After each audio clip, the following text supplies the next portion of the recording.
Assalamualaikum warahmatullahi wabarakatuh. Alhamdulillahi rabbil alamin. Nahmaduhu wa nasta'inuhu wa nastaghfiruh. Wa na'udzu billahi min shururi anfusina wa min sayyiati a'malina. May yahdihillahu fala mudilla lahu wa may yudlilhu fala hadiya lahu. Asyhadu an la ilaha illallah wahdahu la syarika lahu. وأشهد أن محمدا عبده ورسوله اللهم صل وسلم وبارك على محمد وعلى آله وعلى أصحابه أجمعين أما بعد قال الله تعالى في كتابه الكريم أعوذ بالله من الشيطان الرجيم يا أيها الذين آمنوا اتقوا الله حق تقاته ولا تموتن إلا وأنتم مسلمون. Jemaah maghrib rahimakumullah, marilah kita senantiasa memanjatkan syukur kita kepada Allah Jalla Jalaluhu atas segala nikmatnya yang sudah dianugerahkan kepada kita semuanya, sehingga sampai hari ini kita masih istiqomah di jalan Allah, masih bisa menjalankan keseluruhan ibadah kita kepada Allah dengan senantiasa berusaha meningkatkan keikhlasan kita di dalam beribadah kepada Allah Tabaraka wa Ta'ala. Kita akan lanjutkan kajian sirah nabawiyah atau perjalanan hidup Rasulullah sallallahu alaihi wasallam dari lahir sampai meninggalnya beliau, karena beliau merupakan tuntunan kita di dalam menjalani kehidupan secara keseluruhan. Karena memang Nabi yang mulia ini dipersiapkan oleh Allah untuk menjadi rahmatan lil alamin, menjadi suri tauladan yang terbaik, menjadi manusia yang terbaik yang setiap tindak tanduknya itu menjadi syariat bagi kita. Setiap perkataannya adalah ketetapan hukum bagi kita kaum muslimin. Jemaah rahimakumullah, pada kajian yang lalu kita sudah sedikit mempelajari tentang peta Jaziratul Arab, di mana Allah Tabaraka wa Ta'ala memang memilih di antara bumi yang luas ini, Allah memilih tanah tandus pada waktu itu, ya, tanah yang kebanyakan berupa gurun pasir yang dengan cuaca yang sangat panas, sehingga memang orang dari luar mungkin tidak merasa tertarik dengan keadaan Jazirah Arab pada waktu itu. Akan tetapi itu semuanya adalah hikmah di balik hikmah Allah yang luar biasa, sehingga qadarullah sampai hari ini yang namanya Mekah tidak pernah dijajah oleh orang kafir. Walaupun memang Mekah ini lama sebelum diutusnya Rasulullah sallallahu alaihi wasallam, Masjidil Haram dikuasai oleh orang-orang Arab jahiliyah yang notabene mereka adalah kaum musyrikin, kaum paganis, orang-orang yang menyembah berhala, walaupun mereka adalah anak keturunan Nabi Ibrahim dan Nabi Ismail alaihi wassalam. Akan tetapi secara prinsip mereka sebenarnya mengenal adanya Allah Tabaraka wa Ta'ala. Sisa-sisa ajaran Nabi Muhammad dan Nabi Ismail alaihi wassalam masih sangat membekas di Jazirah Arab pada waktu itu. Kita tahu bahwasanya Jazirah Arab ini terbagi menjadi kabilah-kabilah pada waktu itu, dan sekarang ketika kita melihat peta di peta dunia, Arab ini terbagi menjadi negara-negara kecil-kecil. Dahulunya adalah menjadi keturunan secara turun-temurun yang menguasai sebagian wilayah Jazirah Arab pada saat itu. Sehingga kita sekarang mengenal adanya di samping Saudi Arabia sebagai pusatnya, ada Qatar, ada Oman, ada Yaman, ada Irak dan sebagainya. Ya, itu semuanya merupakan kelanjutan dari kabilah-kabilah yang dahulu berasal dari satu nenek moyang yang sama. Ya, kita sudah kemarin membicarakan bagaimana Nabi Ibrahim menempatkan anaknya dan istrinya di Masjidil Haram, di Ka'bah, jadi dekat sumur Zam-Zam, dan pada kelanjutannya beliau menetap di sana, berkeluarga di sana sampai menghasilkan anak cucu sampai datangnya Rasulullah Shallallahu Alaihi Wasallam. Kita hari ini akan membahas kondisi keagamaan, kondisi masyarakat sosial, kondisi moral bangsa Arab sebelum datangnya Nabi Muhammad SAW atau sebelum datangnya agama Islam. Secara umum hampir sama dengan keadaan kita waktu itu, keadaan orang Indonesia maksudnya. Nabi Muhammad itu lahir tahun 571 Masehinya, 571 kalau nggak salah ya. Itu sekitar tahun itu, abad ke-6 Masehi. Dan Indonesia pada waktu itu di kita ini masih bersistem kerajaan yang menganut agama Hindu Buddha. Sama berarti Indonesia pada waktu itu juga masih sangat banyak yang menyembah berhala. Kalau Islam tidak datang, ya kayaknya dia panjenengan ya sama akan menjadi penyembah berhala. Gimana betul? Makanya kita wajib bersyukur di antara sekian banyak orang, di antara sekian banyak daerah. Kita Indonesia jauh dari Saudi, jauh dari Mekah, jauh dari Madinah. Wondene seperti itu kita dipilih oleh Allah menjadi orang-orang yang diberi hidayah. Ini sebuah kenikmatan yang luar biasa yang harus kita syukuri. Ya jangan hanya cukup bersyukur tapi senantiasa menjaga. Ya. Secara umum keadaan dunia pada waktu itu adalah seperti itu. Kecuali sebagian kecil. Ya di antara ahli kitab ada orang-orang Yahudi dan Nasrani yang mereka memegang agama tauhid, agama yang mengesahkan Allah, akan tetapi sedikit dari mereka yang benar-benar memegang ajaran yang benar. Orang Yahudi, orang Nasrani ada sebagian dari mereka, ada yang mereka menganut Islam dengan benar, memegang agamanya sesuai dengan petunjuk kitabullah dan sunnah Rasulullah mereka. Akan tetapi pada kenyataannya sebagian besar dari mereka sudah menyimpang. Ya kemarin pada malam Selasa kita sudah kaji. Orang Yahudi mengatakan Uzair anaknya Allah. Orang Nasrani mengatakan siapa? Nabi Isa adalah anaknya Allah. Di antara penyimpangan mereka. Gitu. Jadi sudah ada agama samawi itu masih tetap ada. Dan di antara orang-orang tersebut juga ada sebagian dari mereka yang kokoh di atas agamanya. Ya, ada orang-orang Nasrani yang tidak menganggap bahwa Nabi Isa itu adalah anaknya Allah. Mereka masih mempunyai akidah yang benar. Begitu juga kalangan bangsa Arab ini. Ya mereka di antara mereka ada yang masih ada punya sisa-sisa kepercayaan terhadap Allah Tabaraka wa Ta'ala. Akan tetapi sudah tidak murni lagi. Makanya mereka menyembah berhala. Kenapa mereka menyembah berhala? Alasannya kenapa? Mereka tahu sebenarnya berhala ini tidak bisa apa-apa. Ya, yang namanya patung buatan manusia ya jelas tidak bisa apa-apa. Akan tetapi karena kebodohan akhirnya mereka tetap menyembah. Dan menurut sejarah yang mempelopori adalah ini Amir bin Luhai. Ini salah satu keturunan, sebenarnya masih juga keturunan dari Nabi Ismail, ya. Akan tetapi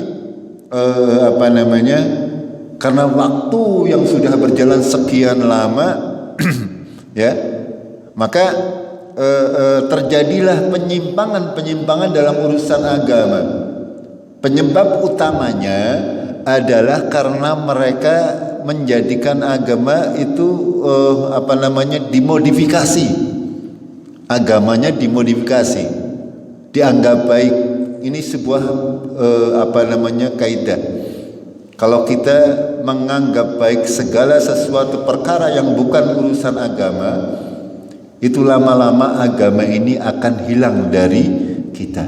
Ini pengalaman yang sudah berjalan dan Allah sudah memberikan contoh-contoh kepada kita. Kenapa orang Yahudi, kenapa orang Nasrani mereka menjadi tersesat dari jalan Allah yang benar? Karena seperti itu.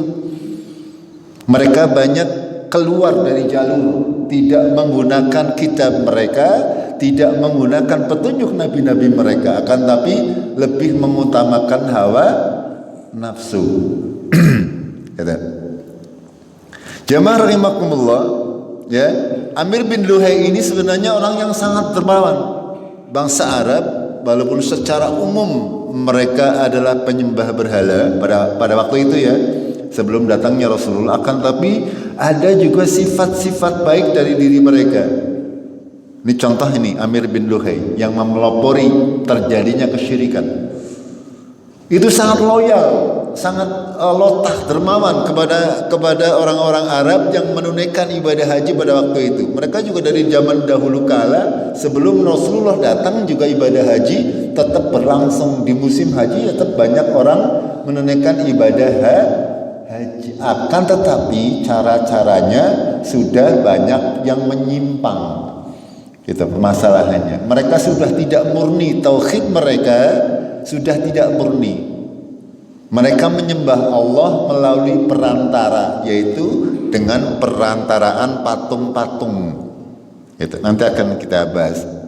Ya, contoh di sini di dalam kitab Bidayah wa Nihayah kayangan Ibnu Katsir disebutkan bahwasanya Amir bin Luhai ini ketika ibadah haji dia menyembelih berapa ini? 10.000 ekor unta untuk jemaah haji, dibagikan secara cuma 10.000 ekor unta.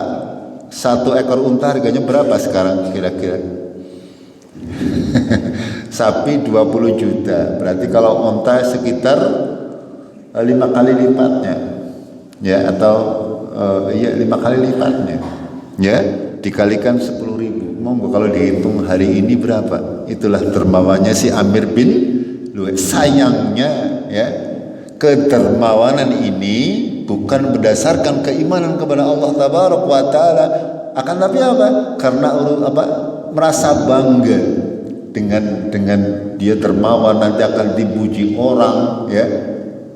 Itu tidak berguna amalan-amalan kebaikan yang seperti ini tanpa dilandasi dengan keimanan, itu tidak akan berguna. Makanya keimanannya penting, ya.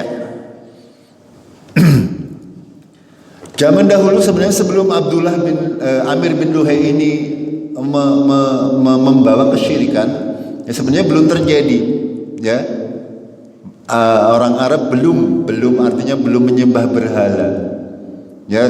Akan tetapi kemaksiatan, kezaliman, perzinahan dan sebagainya itu merebak secara umum, bahkan di seluruh dunia, ya, bahkan di kita. Di Indonesia pada saat itu ya terjadi kezaliman, perzinahan, yang namanya perjudian, minum-minuman keras, itu semuanya seolah-olah sudah menjadi budaya yang harus ada di kalangan masyarakat sebelum agama Islam itu ada. Bahkan ada yang menganggap sampai hari ini itu dianggap sebagai sebuah kebanggaan meminum minuman keras. Itu, ya. Orang barat sana germadang orang anggur ya jadi orang enak. Itu, ya, kalau makan malam ya ada minum anggurnya. Ya, ceritanya Amir bin Luhai ini pergi ke Syam. Ke Syam itu daerah Lebanon, Palestina, Israel, berdagang dari Saudi Arabia ke arah barat, terus dia berdagang di sana. Di Syam itu, di sana sudah ada orang-orang yang menyembah berhala. Luhai itu tertarik. Katanya kalau menyembah berhala ini segala macam hajatnya bisa terpenuhi. Jaluk udan, tiba-tiba udan, jaluk rezeki lancar, anggar bis berdoa maring berhala itu lancar. Itu sehingga Amir bin Luhai ini mempunyai keinginan kayak ngerlang Arab kayak anak seperti ini mungkin baik ini. Ini menganggap baik sesuatu yang bukan berdasarkan tuntunan Allah, tuntunan Rasulullah. Ini Amir bin Luhai sama menganggap baik. Ya, makanya ini penting sekali untuk kita pahami bahwa agama ini sesuatu yang sesuatu yang sudah pasti, ya. Kalau zaman dahulu itu menjadi agama, maka selamanya sampai hari kiamat akan menjadi aturan syariat. Kalau zaman dahulu tidak, ya sampai hari kiamat tidak akan pernah menjadi aturan syariat dalam segala macam hal. Ketika kita membuat sesuatu yang baru dalam urusan agama, pasti akan akhir-akhirnya endingnya akan menjadi kesesatan yang merebak. Dalam sebuah riwayat Rasulullah bersabda, ya dari Aisyah ini radhiyallahu anha. Nabi sallallahu alaihi wasallam suatu saat sholat kemudian boleh mundur. Para sahabat heran kenapa mundur? Kata Nabi, aku diperlihatkan oleh Allah neraka jahanam yang apinya menghantam satu dengan yang lainnya. Aku melihat dalam neraka jahanam ada Amir bin Luhai. Dia adalah orang yang mengeramatkan onta. Ini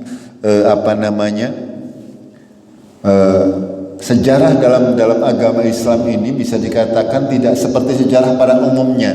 Kalau sejarah dunia, sejarah Indonesia saja itu banyak salahnya dan banyak bohongnya. Bahkan bisa diputar balik tergantung siapa yang menulis. Gini betul. Ya contoh dengan sejarah G30 SPKI gitu. Itu saja versinya sangat banyak itu. Ya kita tidak akan berbicara itu. Akan tetapi pada kenyataannya memang seperti itu. Sejarah itu tergantung siapa yang menulisnya.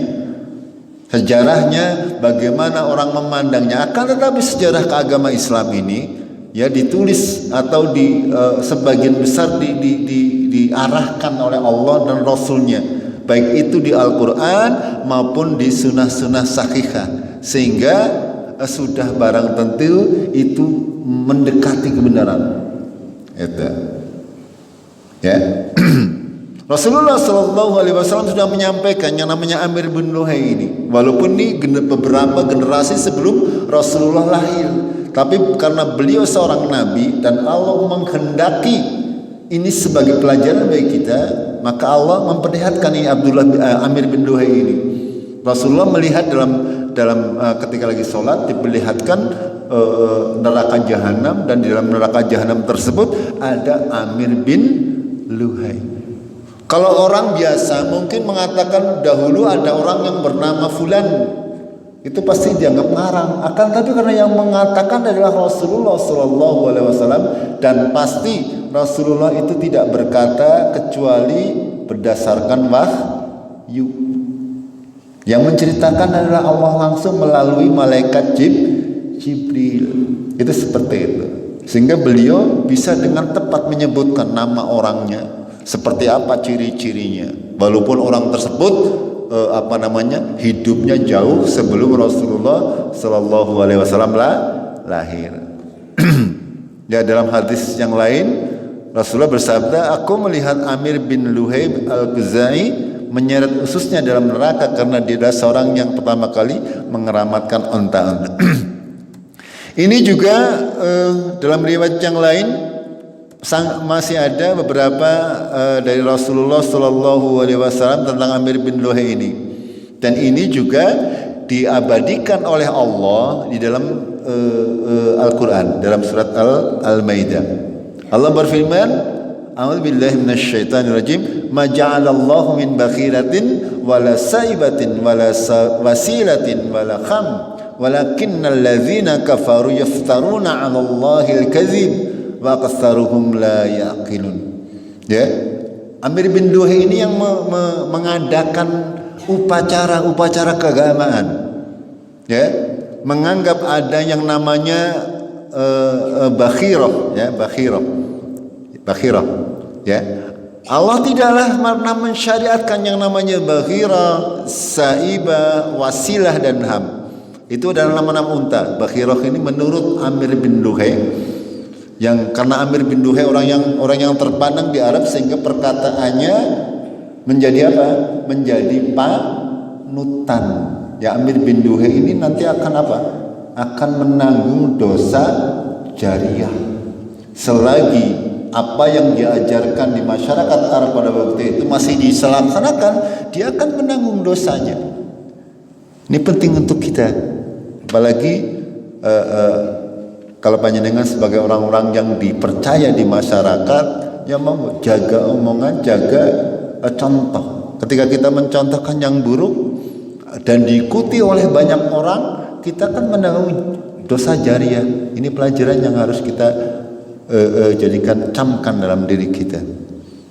Ya, termasuk ini Amir bin Luhai ini, ya, dialah yang mengada-adakan tentang bahira. Bahira itu unta betina yang sudah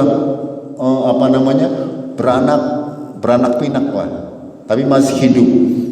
Lalu unta tersebut digunting kupingnya, dibiarkan terlepas.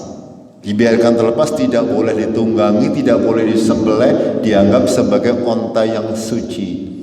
Ini yang mempelopori atau yang mengada-adakan adalah Amir bin Luhai. Dan masyarakat Arab pada waktu itu percaya. Kalau sampai ditunggangi nanti akan, cara wong Jawane kualat lah ya.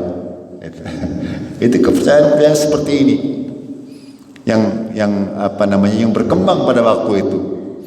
Begitu juga saibah, ya. Begitu juga wasilah dan ham. Ham itu domba, ya, kambing. Ini semuanya tiga ini onta. Ada sebagian yang mereka dinamakan unta-unta sampai hari ini.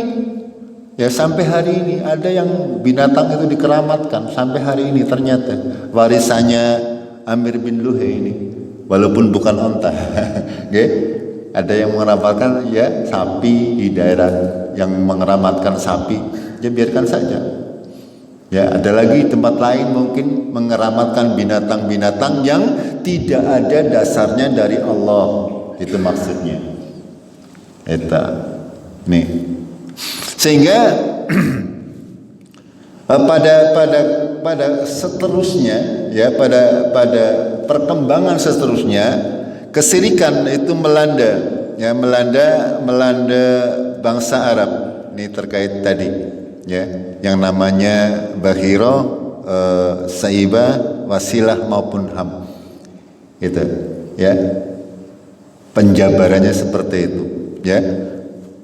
Karena orang bernazar membiarkan onta dicurna karena nazar misalkan habis sakitnya ngecurna onta orang nanti kapak-kapakna, itu namanya saibah atau wasilah yang melahirkan dua unta betina secara berturut-turut, atau ham yaitu unta jantan yang memiliki beberapa anak dari hasil pembuahannya. Ini semuanya adalah kepercayaan jahiliyah yang tidak berdasarkan dengan perintah dari Allah Tabaraka wa Ta'ala. Makanya dalam surat Al-Maidah tadi Allah menyebutkan bahwa hal tersebut bukanlah sebuah perintah dari Allah. Allah tidak pernah mensyariatkan, mengharamkan sesuatu yang baik. Allah pasti ketika mengharamkan atau menghalalkan sesuatu sesuai dengan ilmunya, karena Allah itu alimun hakim. Kemarin sudah kami jelaskan bahwasanya Allah sudah mempertimbangkan sedemikian rupa apa yang boleh untuk kita, apa yang tidak boleh untuk kita manusia secara umum, ya. Di dalam banyak ayat Allah Tabaraka wa Ta'ala sudah memberikan kepada kita pilihan yang terbaik, apa yang boleh kita makan, apa yang tidak boleh kita makan, apa yang boleh kita lakukan, apa yang tidak boleh kita lakukan. Itu semuanya adalah syariat agama Allah yang pasti akan membawa kebaikan. Ya, itu. Ini uraiannya. Pada prinsipnya Ketika kita sedikit mempelajari kondisi keagamaan ya sebelum diutusnya Rasulullah ini, orang-orang Arab jahiliyah itu mereka mengetahui sebenarnya bahwasanya ada Allah Tabaraka wa Ta'ala yang menguasai itu semuanya. Akan tetapi mereka sudah menyimpang dari ajaran para rasul. Mereka juga memegang syariat agama Nabi Ibrahim dan Nabi Ismail, akan tetapi di dalam sebagian besar cara-caranya atau akidahnya mereka sudah banyak yang menyimpang. Dalam Al-Quran Allah juga menyinggung tentang keadaan kaum Quraisy, ya, orang Arab secara umum dan manusia secara umum juga sebelum diutusnya Rasulullah Sallallahu Alaihi Wasallam. Dalam Al-Quran Allah berfirman, "Wala in sa'altahum man khalaqas samawati wal ard la yaquluna Allah." Kalau seandainya ditanyakan kepada mereka orang-orang kafir, siapa yang menciptakan langit dan bumi, sungguh mereka akan berkata bahwa yang menciptakan adalah Allah. Ya, orang Arab tahu, orang-orang Quraisy tahu, akidah mereka tahu sebenarnya yang menciptakan langit dan bumi adalah Allah. Akan tetapi tidak cukup untuk memberikan mereka keselamatan, karena mereka mengakui bahwa yang menciptakan langit dan bumi adalah Allah, sekaligus juga mengakui bahwasanya ada kekuatan-kekuatan lain yang bisa mengatur langit dan bumi. Ini agama Islam tidak seperti itu. Ya, kita sudah mempelajari tentang akidah tauhid. Ya, tauhid ada 3 unsur ya di dalam Islam kita. Kita harus meyakini bahwa Allah lah yang menciptakan, memelihara, mengurusi langit dan bumi. Sekaligus juga kita harus meyakini bahwa kita harus beribadah hanya kepada Allah. Kita juga harus meyakini semua sifat-sifat Allah, nama dan sifat-sifat Allah itu adalah semuanya satu, tidak ada berbeda dengan orang kafir zaman dahulu. Mengakui bahwasanya Allah menciptakan langit dan bumi, akan tetapi mereka beribadahnya tidak seperti yang Allah kehendaki atau yang tidak seperti yang diperintahkan oleh Allah, sehingga sudah menyimpang. Dan mereka menamai Allah dengan nama-nama yang tidak sesuai dengan syariat Allah. Gitu. Karena ini penting bagi kita, ya, agar supaya kenapa kita harus sedikit mempelajari, agar supaya kita tidak mudah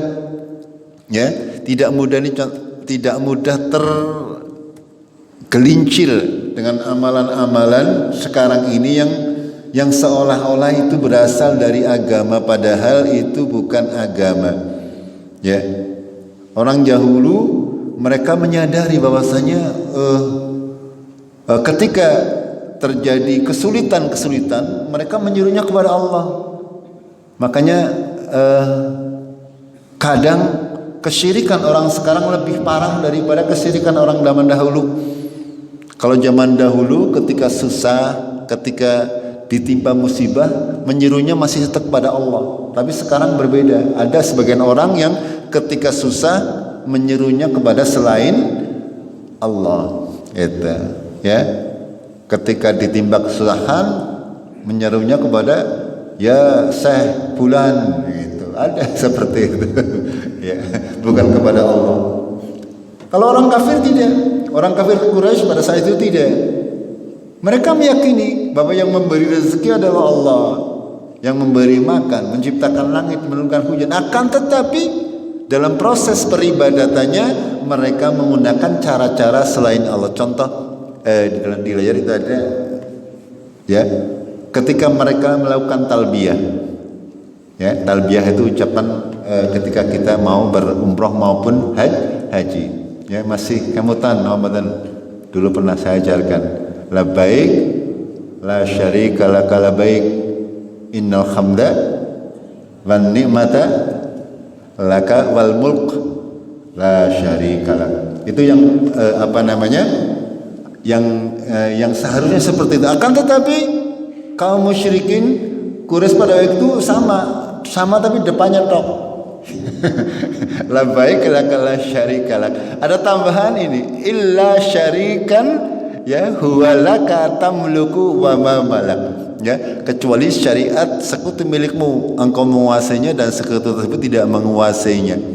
Ini talbiyahnya orang musyrik sebelum datangnya Rasulullah sallallahu alaihi wasallam.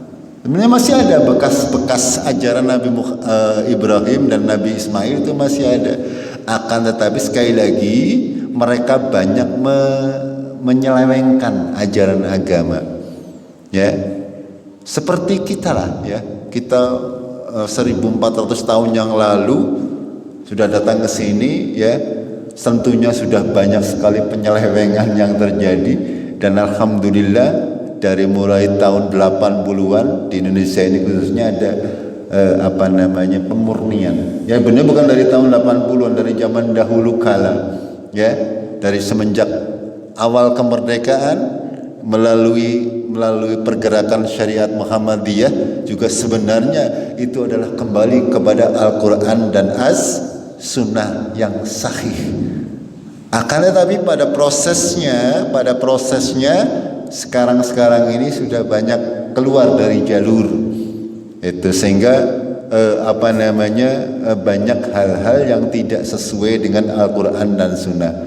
Dan qadarullah ya akhir-akhir ini abad ke-20 ini banyak ulama-ulama yang menyerukan untuk kembali kepada Al-Qur'an dan As-Sunnah secara kafah, secara 100%, jangan dipilah-pilah.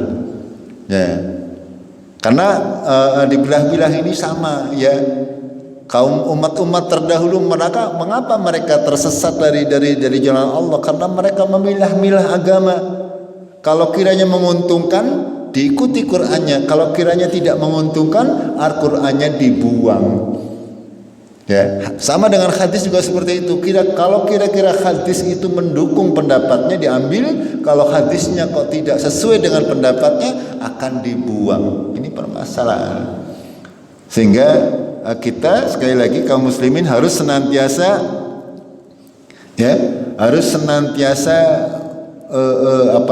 meningkatkan ilmu kita dalam urusan syariat ini agar tidak mudah untuk diselewengkan oleh siapapun juga.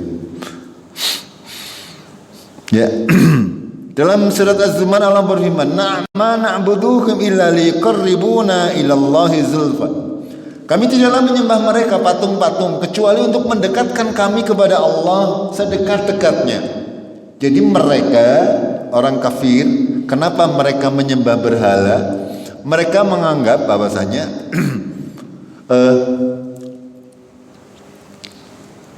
mereka tidak akan mungkin bisa berdoa kepada Allah secara langsung, beribadah kepada Allah secara langsung, sehingga mereka membutuhkan perantara.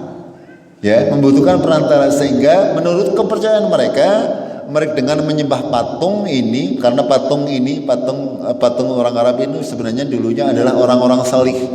Ya, para ulama, para orang-orang salih. Seperti yang sudah pernah kami singgung dulu. Ya, ketika orang-orang salih meninggal dunia lalu gambarnya dipajang di masjid, di tempat-tempat peribadatan. Gambarnya kurang marem akhirnya dibuat patung. Ya, lama kelamaan tidak lagi menyembah kepada Allah tapi menyembah kepada patung. Alasannya tadi Az-Zumar tadi, surah Az-Zumar. Tidaklah kami menyembah patung-patung tersebut kecuali apa? Kecuali untuk mendekatkan diri ya kepada Allah dengan perantaraan patung-patung tersebut. Padahal tidak demikian. Dalam Al-Qur'an surat Al-Baqarah, surat tentang perintah berpuasa ya, perintah puasa ayat 183, pada ayat yang ke-186 Allah berfirman, "Fa idza sa'alaka ibadi anni fa inni qarib." Ya, ujibu da'watad da'i idza da'an. Ketika mereka bertanya kepadaku, hamba-hambaku Bertanya kepadaku, katakanlah sesungguhnya aku ini dekat dan akan mengijabahi doa orang-orang yang berdoa. Di sini Allah tidak menyebutkan butuh perantara, tidak. Apalagi dalam keadaan beribadah tidak butuh perantara. Berdoa tidak butuh perantara, panjenengan langsung kepada Allah masing-masing orang. Ya. Dan ini pada kenyataannya Pak, sampai hari ini pun sangat banyak orang yang berdoa lewat perantara. Ya. Kadang-kadang orang ya berziarah ke makam wali itu seperti itu katanya. Alasannya saya kan orang kotor, ya tidak bisa kalau berdoa langsung, harus melalui perantaraan. Ini sama dengan keadaan orang kafir Quraisy pada saat itu. Nih yang harus kita pahami agar supaya kita tidak terjerumus ke dalam hal-hal seperti itu. Manusia ketika kita dalam keadaan berdoa itu langsung, ya Allah tidak akan kesulitan untuk menjawab doa panjenengan semuanya, walaupun pada suatu saat orang semuanya berdoa, semuanya akan didengar oleh Allah, semuanya akan dijawab oleh Allah, semuanya akan diijabahi oleh Allah asal memenuhi syarat-syaratnya. Ya. Di sini Allah memberikan jaminan, ujibu da'watad da'i idza da'an. Ya, pada lanjutannya Allah melanjutkan, falyastajibu li wal yu'minu bi la'allahum yarsyudun. Itu seperti itu. Syaratnya harus mengijabai apa perintah Allah dan juga harus mengimani kepada Allah. Itu syaratnya agar doa kita diijabahi. Ya. Tidak membutuhkan perantara. Ketika kita beribadah kepada Allah benar-benar tidak membutuhkan perantara. Ini menjadi sanggahan kepada orang kafir. Orang-orang kafir mengatakan, saya tidak menyembah kepada patung, saya sebenarnya menyembah kepada Allah tapi lewat patung. Gitu. Logikanya seperti itu. Ya, kadang orang kita juga ketika menyembuhkan sesuatu menggunakan jimat, ya, ini juga sih menyembuhkan Allah, tapi caranya seperti dukun. Itu sama. Ya. Orang menyembah kuburan sama. Ya. Mereka berdoanya kepada Allah, tapi caranya yang salah. Itu. Mereka menyembah wali, mengenamatkan, bahkan mengkultuskan salah seorang syekh. Ya. Kalau berdoa harus melalui mereka. Ini tidak pernah diajarkan oleh Allah dan Rasulnya. Dan ini harus kita fahami agar supaya jamaah rahimakumullah, seperti sudah kami jelaskan ya, bahwasanya pada ketika Fathu Mekah, di dalam Ka'bah itu ada 360 patung. Lalu Rasulullah masuk ya dengan mengucapkan atau membaca ayat surat dari Al-Isra ayat 81, yaitu ja'al haqqa wa zahaqal batil innal batila kana zahuqan. Ya, sudah datang kebenaran dan kebatilan pasti lenyap, dan sesungguhnya yang batil itu adalah sesuatu yang pasti lenyap.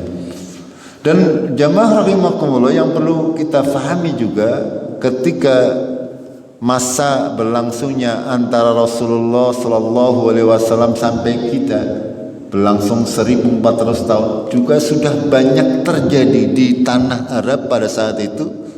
Ya, banyak terjadi penyimpangan akidah. Banyak orang-orang Arab yang kembali kepada adat-adat jahiliyah, seperti meminta kepada kuburan para wali, mengeramatkan kubur. Makanya muncul ulama-ulama yang berusaha untuk mengembalikan apa yang sudah diperjuangkan dengan susah payah oleh Rasulullah Shallallahu Alaihi Wasallam beserta para sahabat-sahabatnya. Ya, orang kafir Quraisy ini sebenarnya tahu tahu bahwasanya patung ataupun apapun juga tidak akan mendapat bermanfaat bagi mereka. Salah satu contohnya di sini,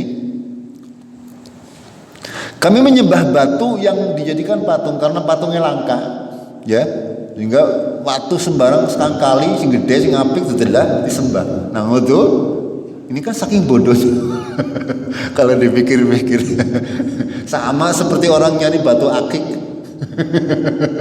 Batu akik ya batu akik dipilih-pilih sekarang batu nggak sesuai gitu keton ke bisa mendatangkan murah jodoh, murah rezeki batu. Ini akidah seperti ini warisan orang-orang terdahulu yang tidak perlu kita lestarikan. Buat apa dilestarikan hal-hal seperti ini? Itu. Ya orang Arab sama ini. Satu lagi bahwasanya ini sebuah contoh yang sangat lucu. Di sini ketika orang Arab itu kan menyembah patung, qadarullah patungnya itu diuyui nang serigala dikencingi di bagian kepalanya. Ya, ini ada kisah yang sangat lucu, ya, sehingga mereka juga sebenarnya dalam hati berkata, apakah anak Gusti Allah kok diuyui? Gitu, seperti itu, ya, sungguh hina Tuhan yang dikencingi anjing.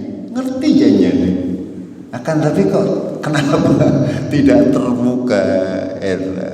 Yang namanya Tuhan patung ya diuyui cecek, diuyui tekek, ini namanya ya kok tetap disembah. Itu ya, jadi kepercayaan agama sebelum diutusnya Rasulullah Shallallahu Alaihi Wasallam itu ada secara garis besar itu adalah ada 3, ya, agama Ahlul Kitab, Nasrani dan Yahudi, ada di Mekah maupun di Madinah, dan di seantero Jazirah Arab ada sebagian yang menganut agama Yahudi dan Nasrani. Ada yang lurus, kebanyakan sudah menyimpang. Lalu orang suku Quraisy sendiri, mereka kebanyakan adalah penyembah berhala, ya, itu seperti itu. Dan juga ada orang-orang Arab Badui, ya, orang-orang Arab pedalaman, orang-orang yang bukan orang perkotaan, orang desanya Arab. Itu mereka juga mempunyai percayaan yang lain. Ya, ada tiga kondisi keagamaan. Di samping itu, bentuk kesyirikan lain yang tersebar di Jazirah Arab adalah seperti penyembahan kepada syaitan. Ya, ini terjadi bukan hanya di Jazirah Arab, di kita juga sama, ya. Di kita juga sama, di Indonesia atau hampir di seluruh dunia pada saat itu mereka banyak manusia itu bersekutu dengan bangsa jin. Ya, ini diterangkan oleh Allah, ya. Dalam surat Jin, annahu kana rijalun minal ins ya'uduna birijali minal jin fazaduhum rahaqan, ya. Dan sesungguhnya di antara manusia itu ada laki-laki yang meminta perlindungan kepada laki-laki dari bangsa jin dan menambahkan kesombongan, ya, para jin. Ya, jin dipuja-puja ya semakin senang. Seperti yang kita fahami bahwa jin itu juga mempunyai tanggung jawab syariat kepada kita, kepada Allah maksud saya, ya. Ketika jin itu beriman, tidaklah mungkin dia melakukan perbuatan sia-sia. Makanya kalau ada orang yang katanya kesurupan jin, kamu jin apa? Jin Islam. Misalnya seperti itu, saya katakan bohong. Gitu. Kalau dia memang orang Islam yang benar, kalau dia makhluk jin Islam yang benar, sudah barang tentu dia takut dosa. Gimana betul? Syariatnya sama. Itu. Ini perlu kita pahami agar kita tidak mudah tersesat, karena kalau panjenengan tidak punya ilmu, ya, mau mengatakan saya jin Islam, lagi kesurupan, ya, kon ngapa bae manut kayak mau Islam sih. Itu. Ya kalau logikanya kalau dia jin itu Islam sudah barang tentu dia mempunyai aturan-aturan syariat seperti kita sama. Ya, karena agama Islam atau Al-Qur'an itu diturunkan sebagai rahmatan lil alamin, seluruh alam, baik alam manusia maupun alam jin. Mereka dibebani jin itu ya, mereka ada yang beriman, ada yang kafir, mereka dibebani salat dan dan sebagainya, seluruh ketentuan syariat agama berlaku kepada mereka. Ya. Di antara bentuk kesyirikan ini orang-orang Arab jahiliyah suka memohon perlindungan kepada jin-jin, setan-setan penguasa lembah-lembah, penguasa gunung, penguasa lautan. Ya, setali tiga uang dengan kita. Gimana betul? Ya, kita juga ya dari zaman dahulu kala, padahal sampai saya masih kecil itu sering ditakut-takuti. Ya sing nunggoni sengkala ke Mbah Fulan, sing nunggoni megalamat Mbah Fulan, sing nunggoni laut kidul kiye Nyai Roro kidul sing jere ayu pisan. Ini dibohongi ya. Karena sebagus-bagus, seayu-ayune bangsa jin itu kalau dibandingkan manusia berarti seburuk-buruk manusia. Hanya bedanya jin itu ya katanya ya bisa memang bukan katanya, maaf ya, jin itu bisa menyerupai manusia. Itu setan itu bisa berwujud atau menyerupai manusia. Ya kita jangan pernah dibohong. Sama orang Arab juga seperti waktu itu. Mereka ketika melewati lembah yang mohon, ketika jalan mau melewati sesuatu ya, permisi Mbak, nyorop lewat aja diganggu. Itu seperti itu. Dan kepercayaan itu ternyata sama dengan di kita. Gini betul? Iya. Bahkan hal itu berlaku sampai sekarang. Ya. Nang tikungan dinding padahal nang apa-apa. Kok kenapa ngelakson? Ya permisi kalau sing mbak rekso. Itu sama ya.